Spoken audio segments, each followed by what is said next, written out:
la problematización de los contadores en función del PSP y la concreción curricular a partir de los contenidos problematizados. Ahora, el módulo número 13 del eh, Profucom nos plantea las siguientes lecturas acerca de los procesos de formación que permitirían desarrollar valores, espiritualidad y religiones. Del trabajo se refiere al mazdeísmo, el origen de las grandes religiones, ¿no? Entonces, el mazdeísmo que ha surgido alrededor del segundo milenio antes de Cristo en el área que hoy conocemos como Persia, Próximo Oriente, y su nombre gira en torno al nombre que se le daba a Dios, Ahura Mazda. El principal profeta de esta religión es Zoroastro. Zoroastro logró organizar el mazdeísmo y darle un sentido, ¿no? Zoroastro es considerado el principal profeta del. Él organizó esta religión en libros llamados Avesta. Y en estos libros él da ciertos criterios que nos permitirían conocer las principales creencias de esta religión. Pero, por ejemplo, la fuerza creadora primordial es algo que existe. Nosotros le llamaríamos el Dios creador. Hay una oposición de dos fuerzas contrarias, el bien y el mal. El sobre el mal se dará al final de los tiempos. Y habrá un Salvador que proclamará el final de estos tiempos. Ahora, estas cuatro principales creencias, ¿no les hace recuerdo un poco al judaísmo y al cristianismo? Por eso pensarán que muchas ideas del judaísmo pues han sido tomadas del mazdeísmo, que es anterior a la consecución fáctica del judaísmo como religión. Tienen un código moral. El código moral del mazdeísmo implica tres cosas: buenos pensamientos, y buenas acciones. Buenos pensamientos, buenas palabras, buenas acciones. Es decir, sabiduría, buen entendimiento, porque eso se nota en la palabra, y buenos sentimientos y corazón. Ahora, la idea de preguntarle sobre el mazdeísmo en torno a la consulta que hacen algunas personas sobre cuál es el origen que tuvieron las religiones, en este caso, el judaísmo, el cristianismo y el islam. Listen, buen Entonces, pinga. Disculpe, Listen. Aquí sí, que diga. dijo el código moral. ¿Cuáles eran, disculpa? El código moral Buenos de tres pensamientos. elementos. Ya, Su mandamiento con tres elementos: ya. buenos pensamientos, buenas palabras, acciones. Muchas gracias, Listen. No tiene por qué. Así. Entonces, puede aparecer en su pregunta sobre el mazdeísmo. Y en general es recordar lo que el judaísmo enseña.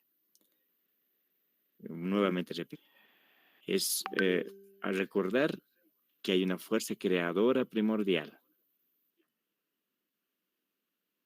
una oposición de fuerzas, una que representa el bien y la otra que representa el mal, el triunfo del bien sobre el mal al final de los tiempos, un Salvador que proclama el final de los tiempos. Pasemos a otra de las lecturas: el origen del cosmos. Si ustedes se dan cuenta, profes, cuando están en secundaria, en primero, segundo, incluso cuarto de secundaria, En todo se habla acerca del origen del universo. En sexto de secundaria, en filosofía, en antropología, hablan así. Entonces, en general, en los libros de texto vamos a encontrar que se hace una dicotomía, o sea, se presentan dos, y uno dice el evolucionismo y el otro el creacionismo. En este texto se explora acerca del cosmos. Es un texto que propone lo siguiente. Habla del origen. Entonces, etimológicamente, la palabra origen no hace referencia al tiempo, sino más bien al fundamento, a la jerarquía. Dentro de esta jerarquía, un orden sagrado, un orden temporal. Es más, la misma palabra cosmos, griego, significa orden. Entonces, cuando hablo del cosmos, estoy hablando del orden de las cosas. Y en general se habla de esto como que Dios puso orden al caos. La palabra caos en griego significa desorden. Entonces, cuando hablo de jerarquía, estoy hablando del orden sagrado y del orden temporal. Eso da idea del origen. La palabra principio, entonces, como noción metacósmica, está más tiempo. O sea, hablar de principio no estoy hablando del inicio temporal, sino más bien estoy hablando de cuál es el orden en el que surgieron las cosas y por qué surgieron así, en ese orden. Además, la palabra principio tendrá referencia más allá del tiempo, más bien hacia el fundamento o la base de las cosas, lo que ha ido a todas las cosas. Siguiendo esta línea, la creación no es un acto en el tiempo, no es algo que sucede en el tiempo solo al inicio, sino que es algo que siempre se hace. No es un acto temporal, sino es un acto que siempre se va haciendo a lo largo del tiempo. Ahora, el tiempo en este sentido, ¿qué es entonces? El tiempo es una medida de cambio. Eso implica o quiere decir que cada ciclo cambian las cosas. Ahora, la evolución se enfrasca más en el proceso de las que sucedieron. En cambio, la religión se enfoca más en por qué sucedieron. Por eso su lenguaje es distinto. Mientras la evolución utilizará un lenguaje científico, la religión utilizará un lenguaje simbólico, intentando dar respuesta a las preguntas que los seres humanos desde la antigüedad se hacen. Por ejemplo, ¿por qué surgieron las cosas? ¿Cómo surgieron las cosas? En el caso del judaísmo y del cristianismo, en la Biblia podremos encontrar respecto. La primera, la más antigua, llamada Yavista, y la más reciente, llamada sacerdotal. Yavista se encontrará en el Génesis capítulo 2 y nos dirá que Dios hizo al varón y lo colocó en medio de la seca entre 4 ríos.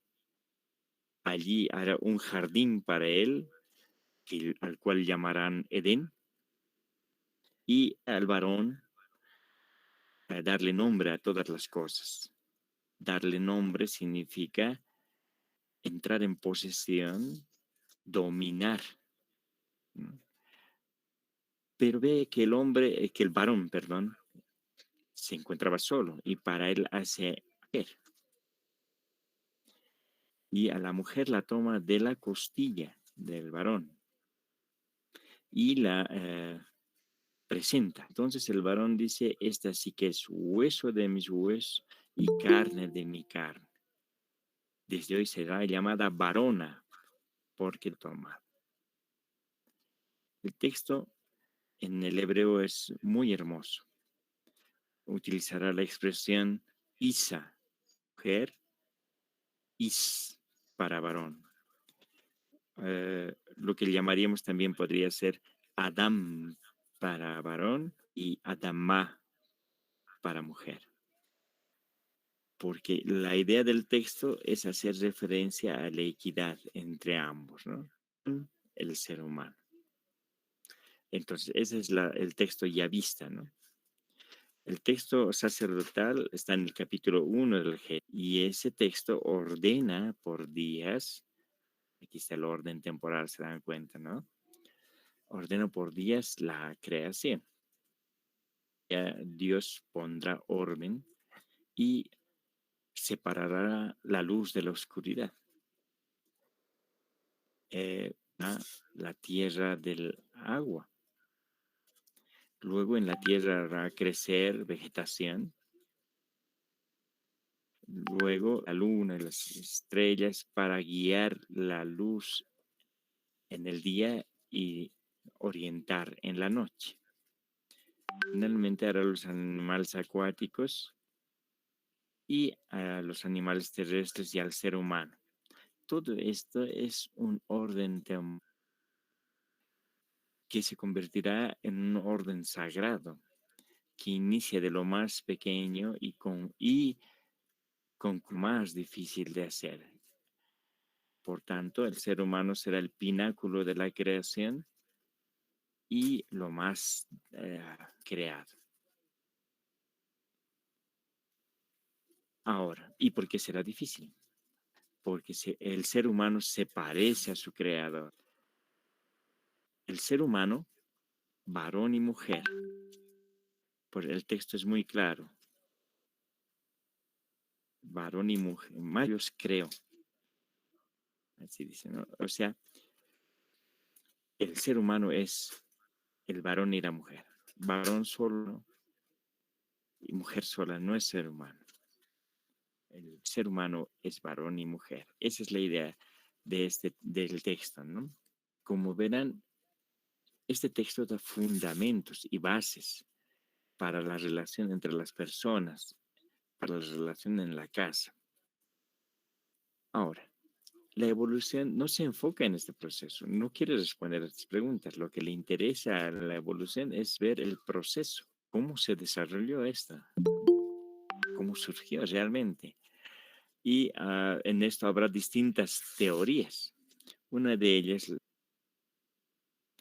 que indicará que hubo en el principio una gran explosión y que esa explosión dio cosas. Antes de la explosión no dice nada. ¿Qué existía antes de eso? Luego de que en la Tierra hace 4.000 millones de años empezó a haber agua. ¿Cómo hubo agua? Vía más aceptada es que hubo agua a partir de la caída de meteoritos, quienes acumular agua a lo largo de miles de millones de años. La vida como tal habrá surgido hace 1.000 millones de años y ha ido evolucionando en el tiempo. La evolución se ha dado en sentido de saltos, pequeños saltos que han permitido que habitan en la Tierra se hayan ido diversificando y convirtiéndose en elementos más complicados.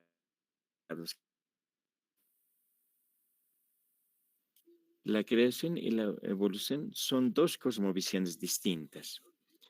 La evolución, la cosmovisión científica. En cambio, la creación responde a la cosmovisión religiosa. Son dos lenguajes que no deberíamos mezclar.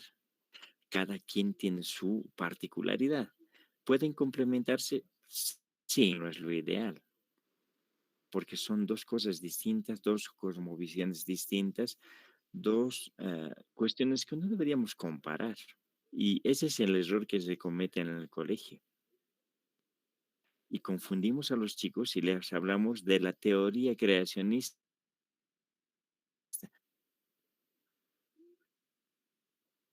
Entonces, entre estas dos cosmovisiones, ¿cómo deberíamos enfocar? A partir en dialógica, no subordinando ninguno a los otros. Ejemplo, la evolución no debe subordinar a la creación, ni la creación a la evolución, porque son dos distintas cosmovisiones.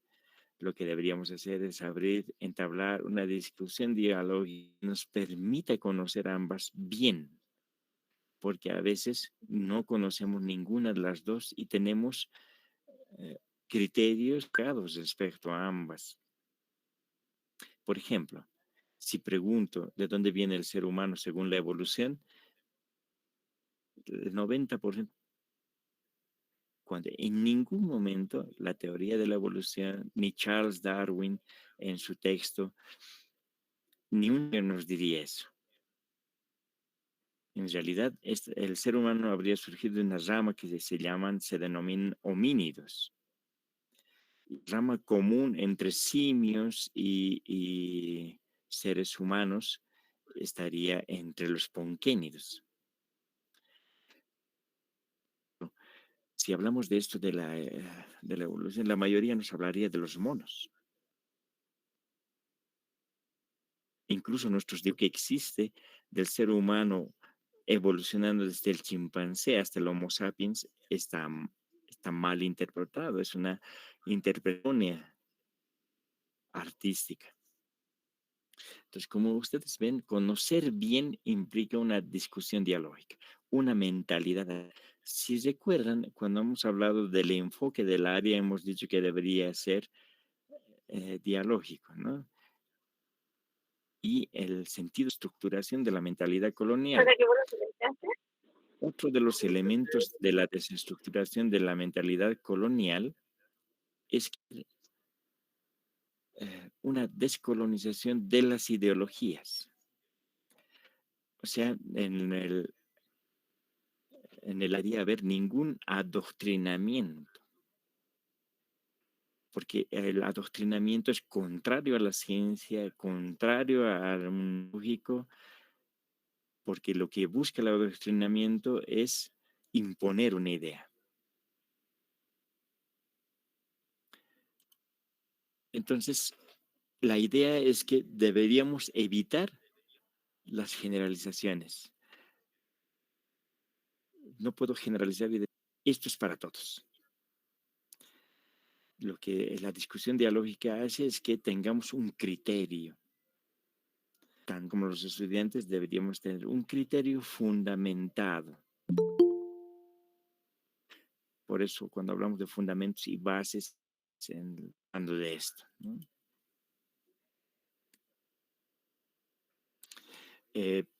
La cosmología es la idea que tiene la religión acerca de cómo origen de las cosas. Y en general, cuando hablamos en términos científicos, intenta relativizar las cosmologías, perdiendo todo el lenguaje simbólico que ellos implican. Por ejemplo, si yo hablo de la cosmología griega, en la cosmología griega se habla de que en el principio existió el caos, que gobernaban los titanes. Uno de los grandes titanes de esa época era Cronos. Tenía hijos con Rea, su esposa, y cada vez que nacían sus hijos, se los comía. Si se dan cuenta, ¿no? Rea será la tierra. En la tierra, el tiempo todo se lo consume. Uno de estos hijos era Zeus. Zeus fue salvado por su madre. En vez de darle a Zeus, su madre le dio a Cronos una piedra, una roca, y se la tragó. Entonces Zeus creció y vio que su padre era un ente que debía ser destruido, combatido. Entonces Zeus hablará del dominio del tiempo. Y dominar el tiempo implica destruir a su padre. Esta cosmología que les estoy narrando, la cosmología, tiene todas estas ideas, todos estos pensamientos, y por tanto, pero los que lo lean y lo estudien, tener distintas nociones de aquello que pensaban los griegos en aquella época. Podemos no esas nociones, pero son sus ideas. No deberías relativizarlas pensando que son fruto de la ignorancia. Más bien, toda esta cosmología, hubieron personas que pensaron mucho tiempo e invirtieron mucho de su ser en poder construirlas para explicarlas. Procesos que duraron incluso siglos. Pongámonos en el caso del judaísmo y del cristianismo. Por ejemplo, cuando hablamos del inicio y decimos, la pregunta es, ¿y por qué surgieron las guerras? ¿De dónde surgieron? En una cosmología preparada hablamos de Caín y de Abel. Cuando contamos, narramos lo de, entonces damos toda la cosmología e intentamos explicar que la guerra entre hermanos siempre existió. Es mala, genera resentimientos, genera castigos, nadie gana, porque Abel pierde, eh, también pierde Caín, porque es castigado y echado, y su descendencia no será reconocida,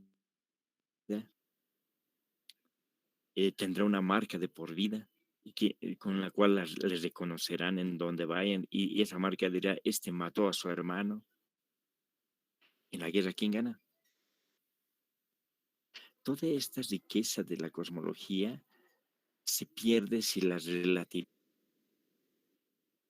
Entonces, las cosmologías utilizarán mitos y leyendas como lenguaje para las distintas generaciones y permitirles tener una idea de cuáles son los criterios correctos de cómo vivir.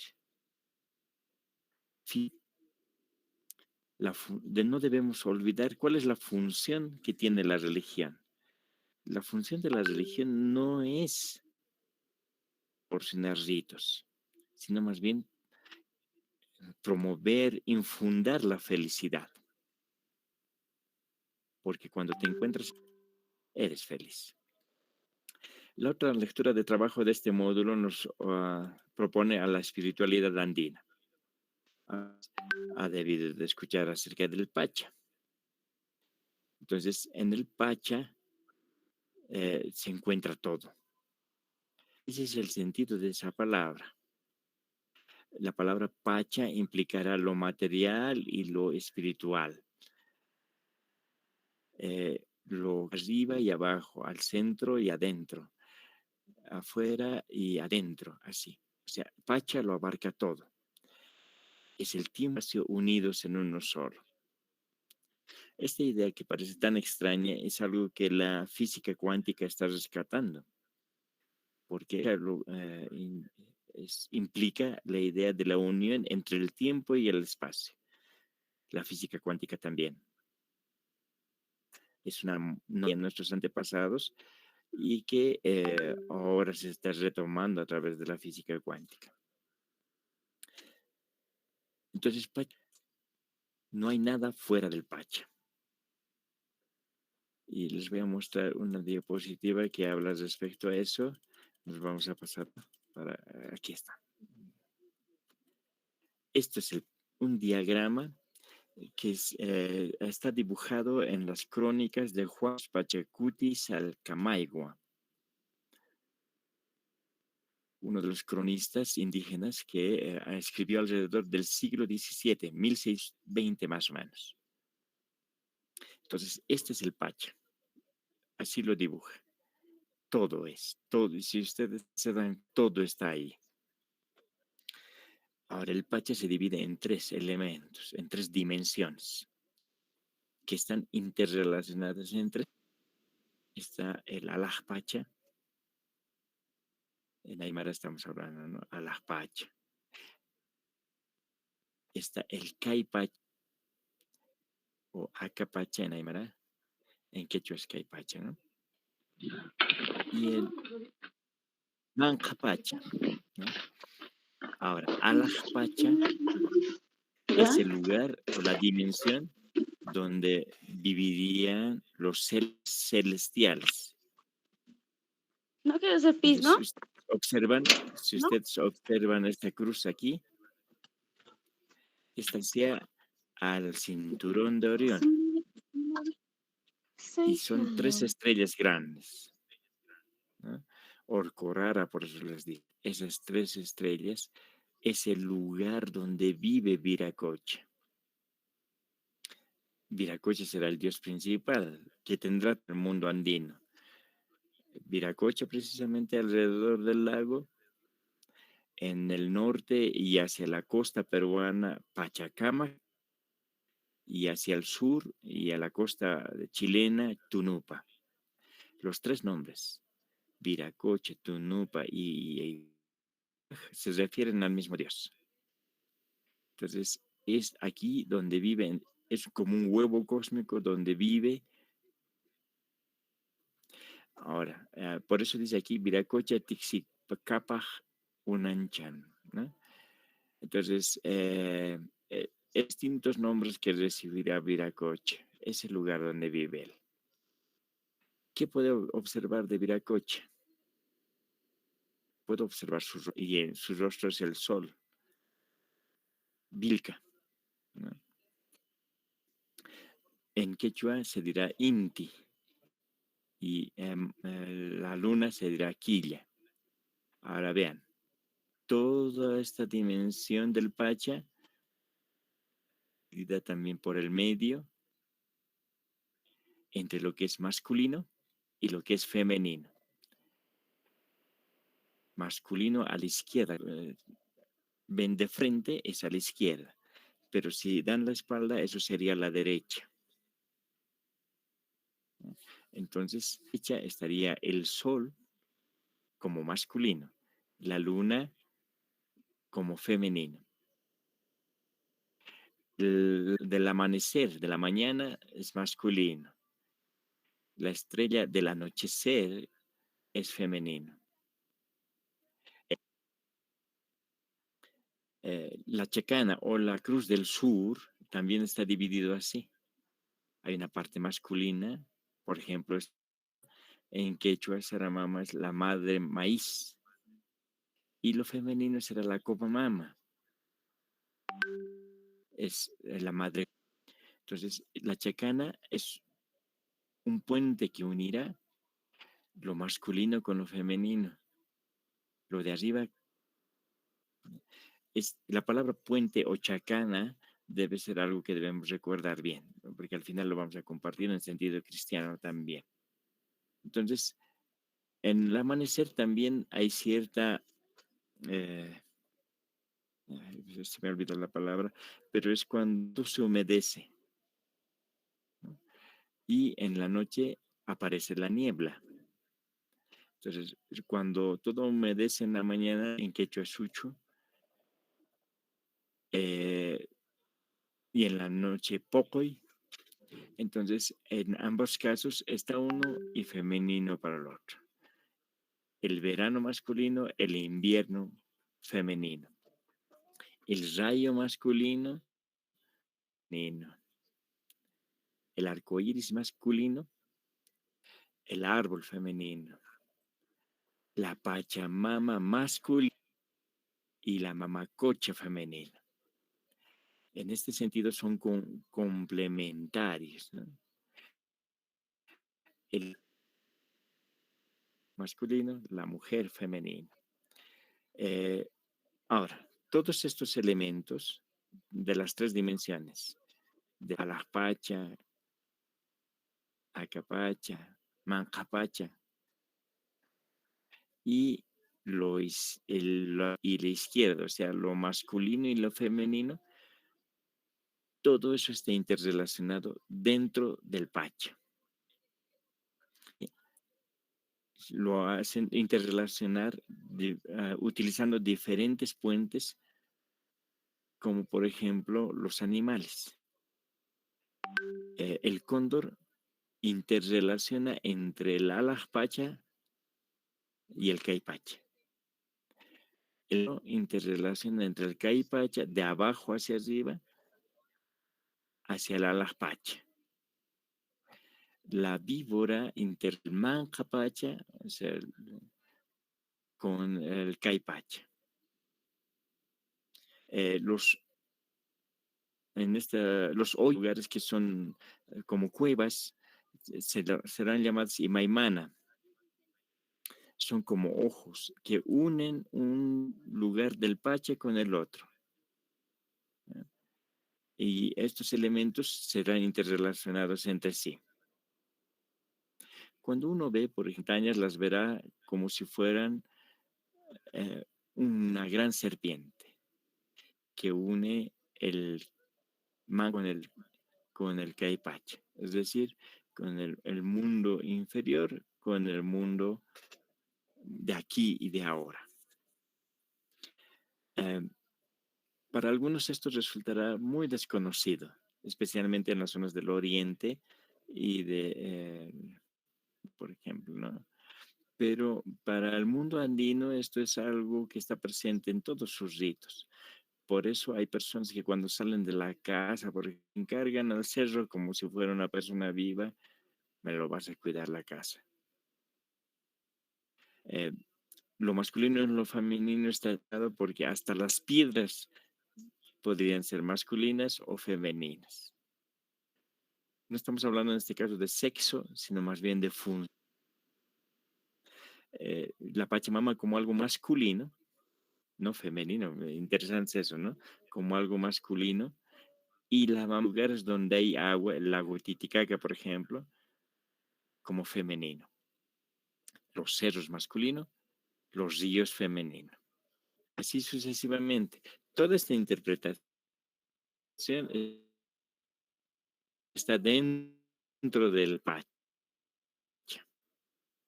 Ahora, hace un momento hablábamos de la chacana. La chacana es un puente. Estas 4 estrellas son las Cruz del Sur, ¿no? Como una forma de cruz. La chacana es un puente entre el mundo celestial. Jesús, en este sentido, es una chacana, porque une al Padre con es el puente entre lo profano y lo divino. Esa es la función de la chacana. Los profesores también somos chacanas, porque unimos el mundo de las ideas con el mundo de lo humano.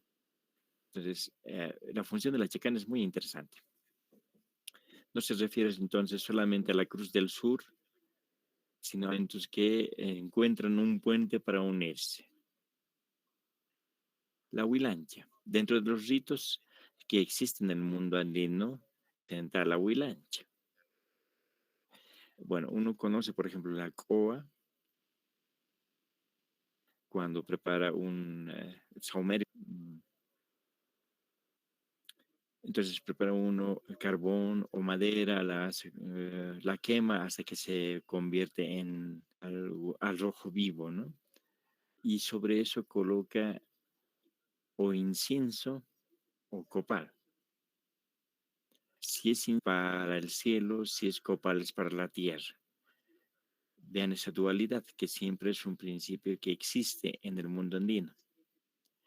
Eso significaría que al utilizar el incienso me estoy dirigiendo a Dios, al Padre, y si estoy usando copal me estoy dirigiendo a la Pachamama, porque ya lo hemos feminizado, ¿no?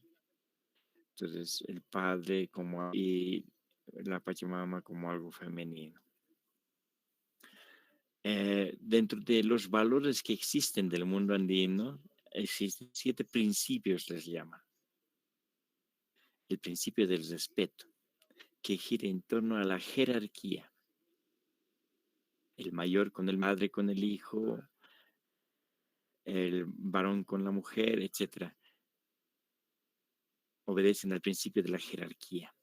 pero no es una jerarquía que no cambia. En algún momento el hijo mandará al padre, la mujer al varón, ¿ya? Porque hay un principio de relacionalidad. No puede existir uno sin lo otro. Entonces siempre está en relación con lo femenino. Arriba con abajo, la izquierda con la derecha, que se necesariamente. Esa relación entre sí es el principio de la relacionalidad. No puede existir lo masculino sin el arriba con el abajo. Así. Se relacionan entre sí. También existe el principio de reciprocidad. En el principio de la reciprocidad están el Aini, la Minca y la Mita. El Aini es en zonas. Es la ayuda mutua que nos debemos entre personas. La Minca es la ayuda que le debemos a la comunidad y a nosotros. Y la Mita es la relación que existe entre comunidades. La comunidad pequeña al Estado y el Estado a la comunidad pequeña. El principio del equilibrio. Este principio implica debe haber una relación de equidad entre las cosas. Es inicuo, ¿no?, que no exista relación de equilibrio. No puede haber algo que sobrepase. Todo exceso es malo. A lo uno corresponde lo otro. Y aquí entra el principio del tercero implicado. Por ejemplo, en cuestión política, si hablo, hay la izquierda y la derecha. El tercero implicado hablará de una acción. No puede haber solo izquierda y derecha. Siempre hay un tercero implicado. El bien, el tercero implicado, que es una relación, que asume una relación dialógica entre los seres. Complementariedad. La complementariedad nos hablará acerca de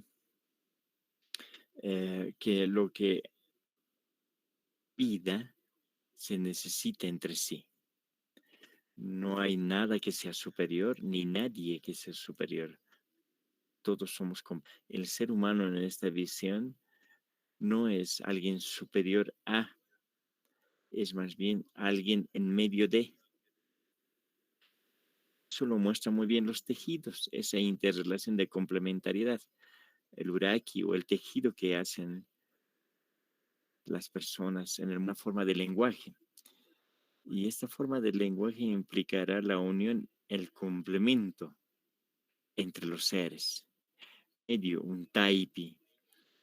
Y si ustedes ven cualquier tejido en aguayo, por ejemplo, verán un lugar central que es más ancho, que estamos complementando.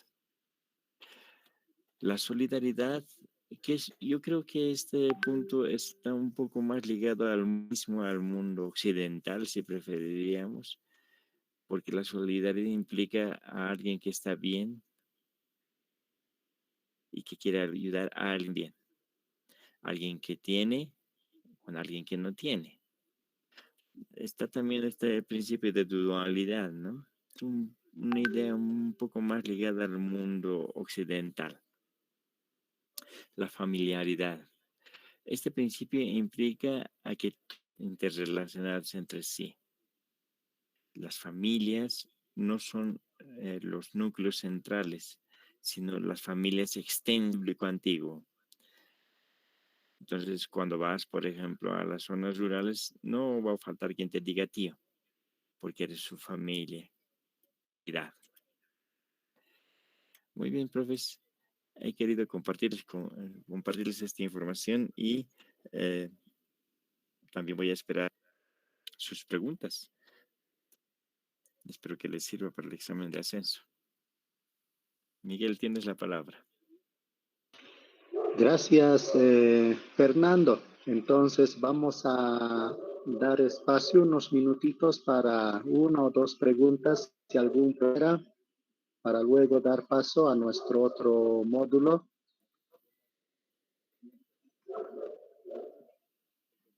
Muy buenas, profesor. A mí me gustaría que me conteste la siguiente pregunta. Ha hablado de derecha y de cuál es femenino, cuál es masculino. La derecha es masculino y la izquierda es femenino. Muchas gracias. No de qué. Profe Fernando, me gusta si puede repetirnos antecitos de los mandamientos, de los buenos modales. Antecito habló de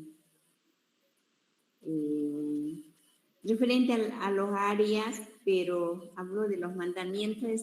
Ya. A las áreas, a la articulación de las áreas se refiere, profe. Lidia. Sí, profe. Ya. Muy bien. Entonces decíamos que es importante que ustedes recuerden que para la planificación debe articular áreas. Y para articular áreas uno debe recordar bien cuál ha sido la problematización del PSP del enfoque del área y del sentido del campo. Esa articulación va a generar que integrarse dentro del currículo los elementos que van a permitir reflexionar sobre el PSP y así generar planificación diversificada que responda a las necesidades que en el PSP se han señalado. Eso es la articulación de áreas. Buenas noches. Fabiola, Buenas noches. Quisiera preguntar lo siguiente. Usted decía que hay dos lados, ¿no es cierto? Un masculino y un femenino. ¿Por qué la Pachamama masculino? Sabiendo que se ve porque es fértil, es tierra fértil y todo esto, y le decimos que es una diosa femenina, todo en el lado masculino. Esa sería mi pregunta. Gracias. Es una buena pregunta, Fabiola. La verdad es que la cosmovisión ha cambiado. Tiempo en el que escribió Juan Santa Cruz Pachacuti Salcamayhua, porque él es el autor de ese diagrama. Y el diagrama estaba grabado en oro sobre el templo principal en el Cusco, en el Coricancha. Y lo que hay en un dibujo es lo que recordaba de ese diagrama. Entonces, en ese diagrama, la Pachamama aparece como masculino. ¿Y por qué aparece como masculino? Porque en la Pachamama está la tierra y los cerros.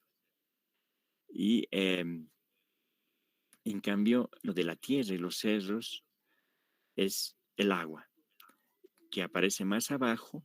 En este caso, el principio de dualidad es arriba. La tierra está arriba y el río, el agua está abajo. Entonces, en relación a eso es que están describiéndose como algo más. Ya con el pasar del tiempo le daremos una función más femenina a la Pachamama. ¿Y cuál sería su dualidad? Pachacá, Dios, o Viracocha, si prefieren llamarle, ¿no? Entonces, Viracocha tomará el lugar masculino, derecha, y la Pachamama tomará a la izquierda. Bien, muchas gracias, profe Fernando. Le agradecemos por la muy rica. Hemos estado atentos y es un valioso aporte para todos nosotros. Bueno, no te voy a decir profesor Fernando. ¿Hasta cuándo, Miguel? Sí, muchas gracias, Fernando. Saludate, Miguel, y muchas gracias a todos. Gracias, Fernando. Bien, entonces ahora vamos a proseguir con nuestro taller. Por el tema del tiempo también, ya no más preguntas, estimados profes, nos vamos a alargar mucho. Vamos a dar paso a la profesora Rodríguez desde Tarija. Profe Marcos, adelante. Profe Kelly. ¿Escucha? Buenas noches. Sí, profe Kelly, estamos escuchando el audio. Profe Fuerte y claro. Marcos. Muy bien. Sí, se la escucha. Muchas gracias. Hace rato hemos tenido un problema, un pequeño inconveniente, pero bueno, continuamos ahora.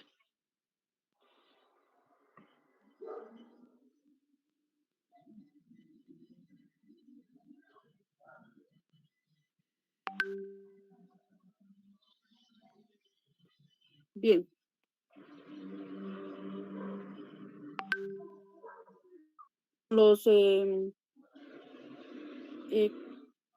Con los módulos del Profocon que este año están en la guía para el examen de ascenso. Estamos en el módulo 10, que es los valores, espiritualidad y religiones. Sobre todo lecturas de diferentes autores que nos están hablando sobre la interculturalidad, la religión y la espiritualidad.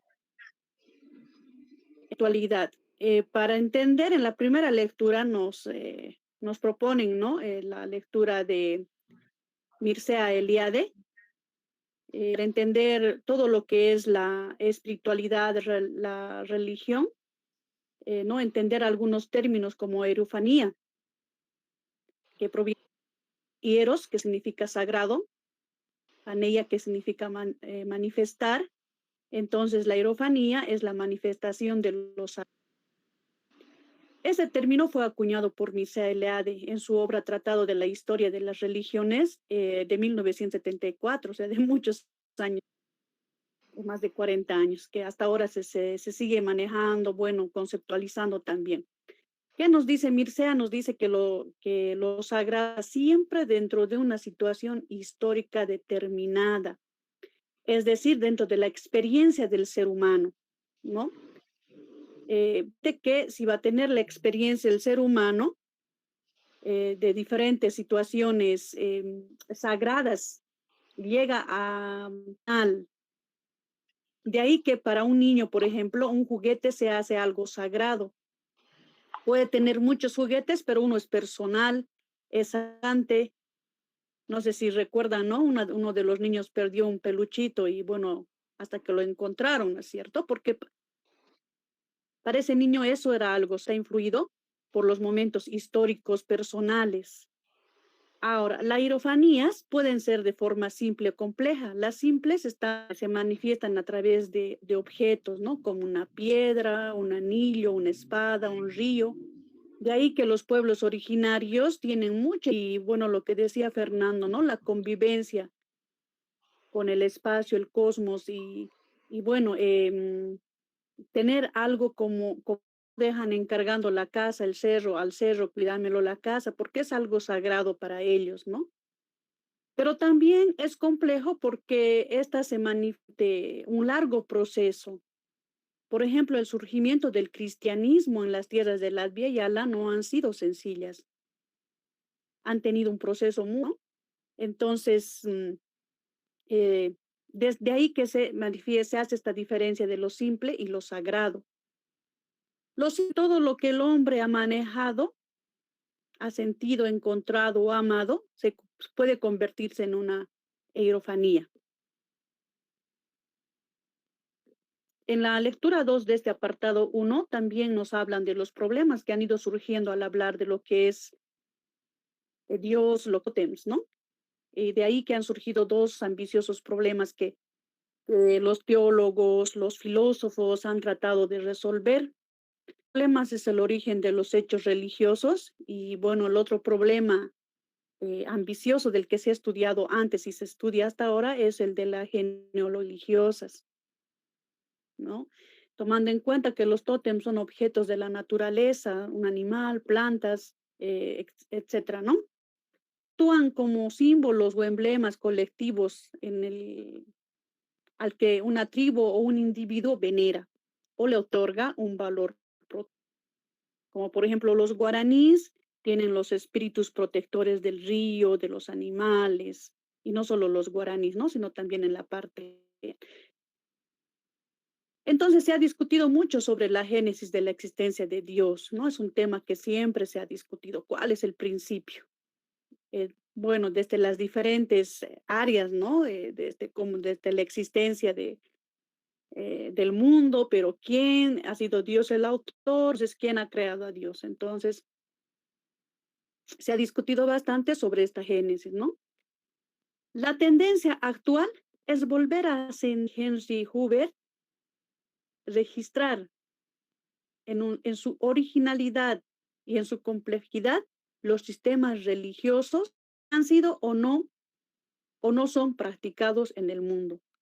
Pero ¿cómo se expresan esta tendencia? ¿Qué tipo de estudios las patrocinan? Excepciones, ¿no? Ante todo, hay una descripción cada vez más detallada de la etnografía, de la historia, y de esto se ocupan los historiadores según el caso, ¿no? Que han ido acumulando, que se ha ido observando a través de documentos. Y bueno, se ha tratado de comprender dentro de cada campo, en cada periodo, qué es lo que constituye la unidad, el carácter inventario, ¿no? La segunda cosa es, es la verdad que en algún momento se abandona desde la genealogía, es decir, de dónde, ¿no? ¿Cuáles los antecedentes? Bueno, han tomado en forma absoluta, pero han hecho cambios, ¿no? Que se ha ido dando uno tras otro. Y bueno, finalmente se ha descrito a través de la geografía, la historia, y bueno, hay muchos escritos respecto a esto. Pasamos a otra lectura ¿no? Cuando está haciendo una diferencia entre lo que es la espiritualidad y la religión. Salvador Palomino, ¿no? Que la religión, que los pueblos, los indios, no lo llaman a su práctica sagrada religión, sino ¿no? Para ellos toda esta práctica sagrada que realizan desde lo más pequeño hasta toda esa cinta, ellos lo llaman espiritualidad en palabras de Salvador Palomino, ¿no? Bueno, pues todos los pueblos nos dicen propia lengua, en sus propios términos, en sus actitudes, están ellos, ¿no? Teniendo esa frente a sus seres divinos o sagrados. ¿De dónde viene religión? De la palabra latín que significa religare, ¿no? Religión va a provenir entonces del latín religare, que significa servir de nexo, unir. Por eso nos dice, ¿no? Que en el cristianismo se cree en un cielo donde está Dios y el ser humano está lejos, separado de Dios. Entonces, mediante los ritos, las ceremonias, los humanos se acercan a lo divino. Pero Palomino nos dice, para los pueblos, nosotros no practicamos la religión, practicamos lo que es la espiritualidad. Porque nos dice, nosotros somos el microcosmos de macrocosmos. El macrocosmos es lo grande, ¿no es cierto? Es el cosmos, el universo, la naturaleza, lo sagrado. En cuyas entrañas están los seres humanos, los pueblos, los seres vivientes. Es decir, los originarios, según Palomino, nos dice que todo estamos dentro de ese universo grande, de ese macrocosmos. Por eso somos micro, pequeñitos cosmos. Y además estamos integrados. Por tanto, los mismos seres humanos y todo lo demás tienen participación activa, divina con lo sagrado. En esta gran familia cósmica nos hacen energías y fuerzas naturales, innatas, y a eso lo llamamos espíritu de los seres y de las cosas. Y por eso hay una entre lo que es lo divino y lo que es todo lo que va a ser el ser humano y los seres que viven dentro del cosmos. La interculturalidad y el pluralismo religioso. Esto es otra lectura que nos propone, ¿no? estamos hablando de pluralismo, nos dice José Luis Mesa, que es mucho más allá de la diversidad religiosa. Recordamos momentos, ¿no? Para aprobar la Constitución Política del Estado, el 2010, hubo una serie de enfrentamientos de las comunidades originarias campesinas con la gente de la ciudad. Antes habían estado invisibles, ahora se visibilizan. Y República de Bolivia, sino Estado plurinacional. Lo que nos dice Mesa es que el pluralismo nos da la individualidad, ayuda acá a que se mantenga la identidad de los pueblos, ¿no? Entonces, no es simplemente somos diversos y ya, porque todos somos diversos, pero en cambio somos plurales, ¿no? Se entiende mucho más que una simple diversidad, por ejemplo, ¿no? Pero para que exista, no debe haber un verdadero diálogo sincero entre estas partes que se encuentran. De esa manera quizás se pueda disminuir también hasta ahora la discriminación, ¿no? Entonces, la interculturalidad y el pluralismo religioso han de ser vistos en tensión, nos dice Mesa, ¿no? No como digamos, ya todos somos iguales y ya está, ¿no? Sino que tenemos que, respetando la individualidad, por eso interculturalidad, ¿no? El encuentro a través de un diálogo. Si por lo contrario, nos dice este autor, hablamos de un sincretismo religioso, entonces que el sincretismo religioso, según el autor, nos va a llevar a una muerte de las culturas y de las religiones. ¿Por qué? Porque van a tender, eso es lo que nos dice, ¿no? Además que la cosmovisión científica nos indica es monocultural, monorracional y pragmáticamente autosuficiente. En palabras de Panica Raimond, se entiende por cosmovisión de la realidad propia de cada cultura. Y obviamente también está en cada religión. La cosmovisión es el modo como la conciencia humana percibe el mundo, cómo esta cultura está percibiendo el mundo, cómo que vive en nuestro mismo país está percibiendo el mundo, está viendo el mundo.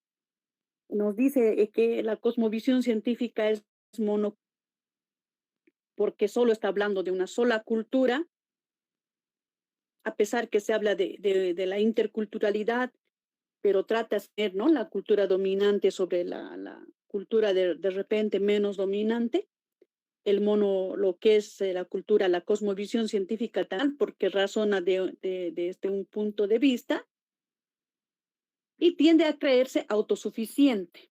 Obviamente que esto para los pueblos no es tan visto así, pero el análisis que hace este autor asegura esto, ¿no?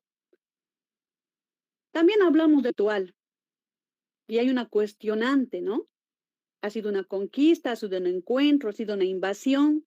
Durante muchos años, los términos para poder justificar de repente, y estos términos se han ido utilizando desde el punto de vista de quién quiere, qué es lo que ha sido. Ahora, si nosotros decimos conquista espiritual, no es como cuando uno a los pueblos a través de las guerras, ¿no es cierto? Más o menos cuando nos está hablando Enrique Dussel, nos está diciendo de los europeos a las tierras de la Abya Yala en los diferentes países que hoy en día forman, ¿no?, Sudamérica, que antes era Abya Yala, bueno, pues han influido no solamente en lo que es la política, el arte, sino también y realmente, ¿no?, las formas de cómo se ha ido conquistando espiritualmente a los pueblos originarios que habitaban en estas tierras de la Abya Yala, o diferentes maneras. Conocemos dos que son las más conocidas, ¿no es cierto? Bueno, la llegada de los 12 primeros misioneros franciscanos a México formal a lo que pudiéramos llamar la conquista espiritual en un sentido fuerte, ¿sí? De repente para nosotros que creemos, nos choca un poquito esto, pero es la mirada de los escritores, ¿no? Realmente ha sido una conquista, pues la manera como se ha ido enseñando el cristianismo, habitaban en estas tierras, no han sido nada de repente amigables. De ahí que surge esta cuestionante si realmente hubo encuentro o no hubo, ¿sí? Más se habla de una conquista. Este proceso de conquista ha durado hasta el primer concilio que se ha realizado en la provincia de Lima, ¿no? En el 68. Y bueno, pues frente a la Junta Magna, convocada por Felipe II, durante 30 o 40 años ha habido un espacio de tiempo extremadamente se predicaba la doctrina cristiana en las regiones de la civilización urbana y en todo el continente. Bueno, el 0% de la población pues se rehusó a esto, ¿no? Y por eso se dice que, bueno, hubo conquista espiritual. Desde don espiritual, desde el norte del Imperio Azteca en México hasta el sur del Imperio Inca en Chile. Hablemos de lo que es la espiritualidad andina, que Fernando nos ha explicado, ¿no? La espiritualidad de la Amazonía y la espiritualidad chaqueña. Un poquito vamos a ir pasando por el tiempo rápidamente, porque Fernando nos ha explicado ampliamente, ¿no? Cuando se habla de quiénes son los que llaman al espíritu, a la Hayu, se dice, ¿no? En la cosmovisión andina, que son las mamás que llaman ese Hayu, ese espíritu, a los hijos o a las personas que se especialmente a los hijos, ¿no? Porque siempre las mamás están junto a los niños. ¿Quiénes son también esas personas a llamar el espíritu? Todo hombre o mujer llamar el ánimo a la persona recién asustada. Es decir, si en este momento alguien se asusta, cualquiera de ustedes puede llamar a ese ahayo, ¿no? Según la cosmovisión andina. También los abuelitos, abuelitas son señalados desde arriba con designio de sanación. Es decir, ellos tienen ese poder de sanación. Jóvenes también que ya han sido señalados para sanar desde temprana edad son también quienes pueden llamar a ellos. Lo que nosotros decimos, Dios nos ha dado dones, ¿no? El don de la sanación, el don de la palabra. Entonces, para ellos algo así parecido para que me puedan comprender. Llamados, ¿no? Son llamados para que puedan llamar. El ahayo son los sabios, sean varones o mujeres, se los conoce como yatiris. Son mucho espíritu y coraje, por eso ellos son los llamados a esto, ¿no? Los que tienen don de llamar a los espíritus y corajes es como nacer con un don, ¿no? Y ahora, ¿qué es el ahayo? Hemos estado hablando del ahayo, es el espíritu que tiene todo ser. El ahayo es el que va a dar vida, sentido a la existencia. Han debido experimentar, dice que cuando una persona va a fallecer, el ahayo camina por donde estuvo en vida, se va y se despide. Si tiene otro lado, va y se despide, por eso el perrito ladra, aulla, ¿no es cierto? Quiere decir, la gente que cree en esto del ahayo dice, se está despidiendo, alguien va a morir. Entonces, esta despedida del difunto conlleva la reconciliación de los familiares o conocidos, por eso también visita. Su ahayo, esta persona va a fallecer. Por eso también la experiencia del velatorio es un ritual, ¿no? Es esa preparación de contestar. Como el ahayo es el espíritu, en esta cosmovisión, según Rogelio Aruquipa, nos dice que sus espíritus, no solamente debemos hablar del hombre, sino también del espíritu de la naturaleza.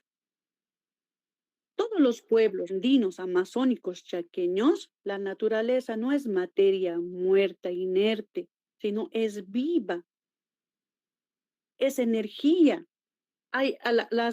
Los pueblos originarios tienen esa relación estrecha con la naturaleza.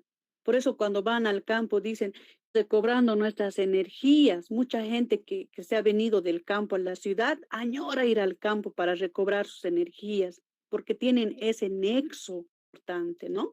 La naturaleza está sujeta a sus principios causales de existencia y desarrollo. Por eso se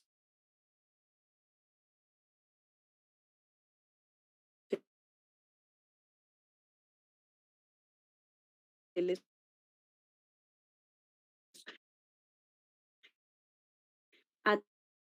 atribuye que la madre tierra y todo lo que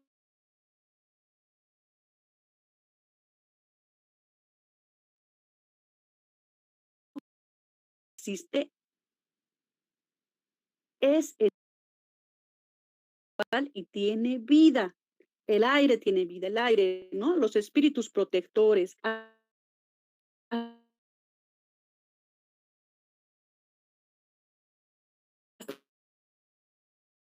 Una piedra tiene